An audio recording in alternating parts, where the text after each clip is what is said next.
नमस्कार मंडळी, स्वागत आहे तुमचं आमच्या एका नवीन मिनी व्लॉगमध्ये। तर आज मी बनवले होते नाश्त्यासाठी आप्पे आणि दह्याची चटणी। सो पटकन असं नाश्ता करून घेतला आणि घरातली सगळी कामे आवरली आणि आम्हाला जायचे होते नाशिकला। सो मी पटकन रेडी झाले, बॅग पॅक करून घेतली, सगळं सामान वगैरे घेतलं आणि आम्ही निघालो। नंतर मग पंपावरती गेलो, तिथे पेट्रोल वगैरे भरलं आणि यांनी इतकं छान ग्लास क्लीन करून दिला ना।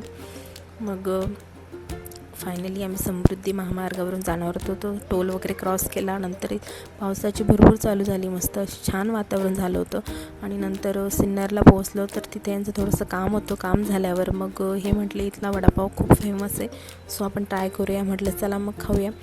तर खरंच छान टेस्ट होती, तुम्ही पण एकदा आले ना तर नक्की ट्राय करा। त्याच्यानंतर आम्ही पुढच्या प्रवासाला सुरुवात केली। तर इतकं छान वातावरण झालं होतं, बाहेर तुम्ही बघू शकता पावसाची भरपूर चालू झालेली होती आणि खरंच छान वातावरण होतं।